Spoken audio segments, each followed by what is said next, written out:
नमस्कार दोस्तों and welcome to the channel. Serum institute of India private limited, I am sure इसके बारे में आप लोग रिसेंटली अभी बहुत ज़्यादा न्यूज़ में सुने होंगे। ये बहुत टाइम से न्यूज़ में है, जब से ये कोविड फैला हुआ है पेंडेमिक। तो इन्होंने क्या किया है कि हाल ही में इनको परमिशन मिल गया to produce Sputnik V vaccine in India. इससे पहले ये आप लोग जानते होंगे कोविशील्ड जो वैक्सीन है वो भी यही serum institute of India he produce कर रहा है। तो इन्होंने इसके लिए भी एक परमिशन ले लिया स्पुतनिक वी वैक्सीन को प्रोड्यूस करने के लिए। चलिए इस वीडियो में हम लोग समझते हैं कि किस तरीके से परमिशन मिला और परमिशन मिलने के लिए क्या क्या प्रोसेस होता है, और हम लोग ये भी समझेंगे कि स्पुतनिक वी वैक्सीन ये क्या है और ये बाकी वैक्सीन से अलग कैसे है और इसमें क्या है। चलिए ये देख सकते हैं कि आर्टिकल है एक इंडिया टुडे का, जिसमें लिखा हुआ है कि DCGI grants serum institute permission to manufacture Sputnik V COVID vaccine in India. तो देखिए DCGI क्या है कि drug controller general of India. ये एक्चुअली एक बॉडी है जो रेगुलेट करती है, जो परमिशंस देखती है, सारा देख रेख करती है कि कौन सा कंपनी किस टाइप का वैक्सीन बनाएगी। सारी नॉट ओनली वैक्सीन, मेडिसिन्स और इस टाइप के कुछ भी अगर एक्सपेरिमेंट करना है, जनरेट करना है, प्रोड्यूस करना है, तो ये सारी ये रेगुलेट करती है। ये बॉडी एक्चुअली ये रेगुलेट करती है, और जो भी इतने ऑर्गेनाइजेशन है जो इसमें काम करती हैं उनके लिए ये बहुत ही कंपलसरी है कि ये इनसे परमिशन लें, पहले इससे अप्रूवल लें, देन वो अपना काम आगे बढ़ाए।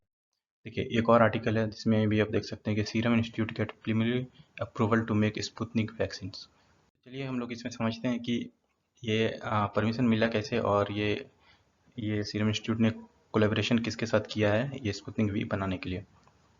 तो देखिए सीरम इंस्टीट्यूट ने अप्लाई किया था drug controller general of India में कि हमें परमिशन दे दो, हम ये स्पुतनिक वी बनाना चाहते हैं।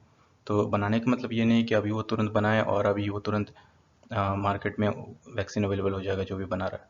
तो ये जो ड्रग कंट्रोल जनरल इंडिया है इन्होंने अलाउ किया है अभी तो मैन्युफैक्चर करने के लिए, और मैन्युफैक्चर के बाद वो टेस्ट एनालिसिस एग्जामिन ये अभी चलेंगे इस वैक्सीन का। इसके भी कुछ कुछ फेजेस होते हैं, वो सारे पास होंगे, जैसा रिजल्ट आएगा उसके बेसिस पे फिर ये अप्रूवल होगा कि हाँ चलो अब कॉमन लोगों को ये इंजेक्ट किया जा सकता है। तो देखिए ये जो सीरम इंस्टीट्यूट ऑफ इंडिया है इन्होंने कोलैबोरेट किया है एक Gamaleya research institute of epidemiology and microbiology, Moscow Russia में ये एक इंस्टीट्यूट है जिन्होंने स्पुतनिक वी को डेवलप किया है। उनके साथ सीरम इंस्टीट्यूट ऑफ इंडिया ने कोलैबोरेट किया है टू प्रोड्यूस करने के लिए इंडिया में। तो देखिए इंडिया में ऐसा नहीं है कि स्पुतनिक वी अभी प्रोड्यूस नहीं हो रहा। करंटली आप लोग शायद अगर जानते होंगे तो ये डॉक्टर रेड्डीज लेबोरेटरी है इंडिया में, ये अभी करंटली स्पुतनिक वी प्रोड्यूस कर रहा है, लेकिन ये उतना मैसिव अमाउंट में प्रोड्यूस नहीं कर सकता है। तो इसीलिए सीरम इंस्टीट्यूट ऑफ इंडिया के पास वो कैपेबिलिटी है कि वो उस मैसिव अमाउंट में क्वांटिटी में प्रोड्यूस कर सके। तो इसके लिए उन्होंने ये अप्लाई किया था और अप्रूवल मिल गया, और होपफुली ये आफ्टर टेस्ट एनालिसिस प्रोडक्शन भी स्टार्ट हो जाएगी इन मास। तो चलिए हम लोग थोड़ा बहुत समझते हैं कि अब स्पुतनिक भी ये वैक्सीन है क्या और ये बाकी वैक्सीन से अलग कैसे है। तो देखिए जैसे मैंने आपको बताया ये रशिया के एक ऑर्गेनाइजेशन है Gamaleya research institute of epidemiology and microbiology, जो कि मॉस्को स्थित है। इन्होंने इनको बनाया है। देखिए ये क्या है कि एक 2 डोज कोविड-19 वैक्सीन है, ठीक है। देखिए कोविशील्ड जो अभी इंडिया में काफ़ी ज़्यादा यूज़ पे है, उस पे वो भी एक 2 डोज वैक्सीन है। देखिए उसमें क्या होता है कि उसमें क्या यूज़ किया जाता है, एक वीकेंड कॉमन कॉमन कोल्ड जो एडोनो वायरस होता है उसका वीकेंड फॉर्म को वो यूज़ करता है। इफेक्ट कहाँ से वो लेता है, क्योंकि वो कॉमन कोल्ड का जो ये है, ये कॉमन कोल्ड है एबनडो वायरस है, उसका इफेक्ट जो चिंपैंजी से लिया गया है वो यूज़ किया गया कोविशील्ड में। और स्पुतनिक वी में क्या कर रहा है, ये दो अलग अलग टाइप का एडोनो वायरस ये ले रहा है ह्यूमन से, और उनको वो यूज़ कर रहा है अपने वैक्सीन पे। तो ये चीज़ें क्लियर है कि कोविशील्ड ये एडोनो वायरस ले रहा है चिंपैंजीज से और उनको यूज़ कर रहा है अपने वैक्सीन में, और स्पुतनिक भी एडोनो वायरस उठा रहा है ह्यूमन से और वो यूज़ कर रहा है अपने वैक्सीन में। चलिए इस वीडियो में आप लोग देख सकते हैं ये जो है ये क्या है, एक एडोनो वायरस है, और ये आई एम श्योर आप लोग जानते होंगे कोरोना वायरस है। तो देखिए एडोनो वायरस क्या करता है, ये जब आपके बॉडी में जाता है तो जैसे ही ये आपके बॉडी में जाता है तो ये एक कोड रिलीज करता है, और वो कोड क्या करता है, वो जो ये देख रहे हैं ना कोरोना वायरस के जो स्पाइक प्रोटीन है, ये जो उठा हुआ है, ये जनरेट करता है। ये जो कोड इससे रिलीज होगा उससे ये जनरेट होगा। तो जैसे ही ये जनरेट होगा तो बॉडी को लगेगा कि अरे ये तो कोरोना वायरस ने अटैक कर दिया, तो बॉडी एंटीबॉडीज जनरेट करना स्टार्ट कर देती है। तो इस तरह से बॉडी एक तरह से ट्रेंड हो जाती है। तो ये एक वैक्सीन का यूज़ होता है। आई होप आप लोग समझे यहाँ पे। चलिए आगे देखते हैं। तो ये देखिए स्पुतनिक में वापस आते हैं। तो ये क्या करता है, ये एक डिफरेंट मतलब 2 शॉट वैक्सीन है, आपको 2 डोजेज लेने होंगे। और इनका कहना है कि it will provide longer immunity than the vaccine using the same delivery mechanism for both the shots. देखिए ये क्या कर रहा है कि स्पुतनिक जो है वो दोनों अपने दोनों डोजेज में अलग अलग वेक्टर का यूज़ करेगा। और जो कि बाकी जो वैक्सीन है, चाहे सीरम इंस्टीट्यूट, कोविडशील्ड, ये सब वो क्या सेम वेक्टर को दोनों अपने शॉट्स भी यूज़ करता है। और जो स्पुतनिक है वो दोनों शॉट्स में अलग अलग वेक्टर यूज़ कर रहा है।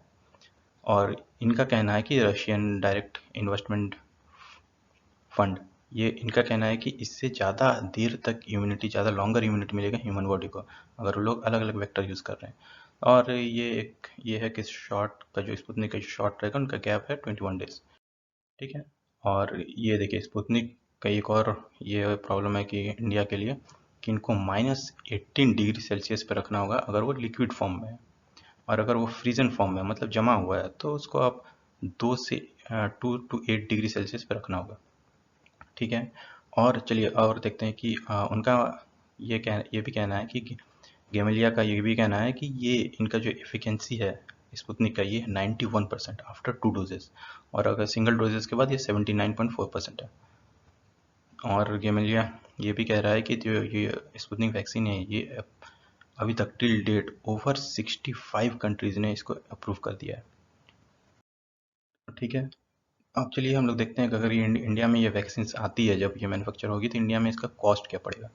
तो देखिए अभी ये इंपोर्ट किया जा रहा है क्योंकि इंडिया में मैन्युफैक्चर स्टार्ट नहीं हुआ। तो अभी around after GST and all पर डोज अराउंड 995 ये कॉस्ट पड़ेगा एक शॉट का।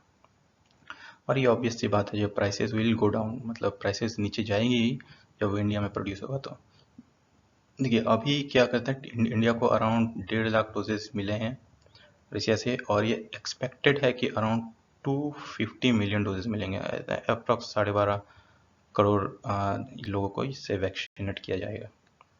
तो आई होप आप लोग समझे होंगे यहाँ पे क्या स्पुतनिक क्या है, वायरसेस, वैक्सीन्स कैसे काम करते हैं वायरसेस के ऊपर, और ये प्रोसेस जो भी अभी रिसेंटली उनको मिला है अप्रूवल।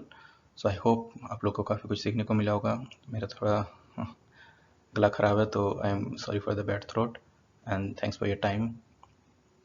Love you all.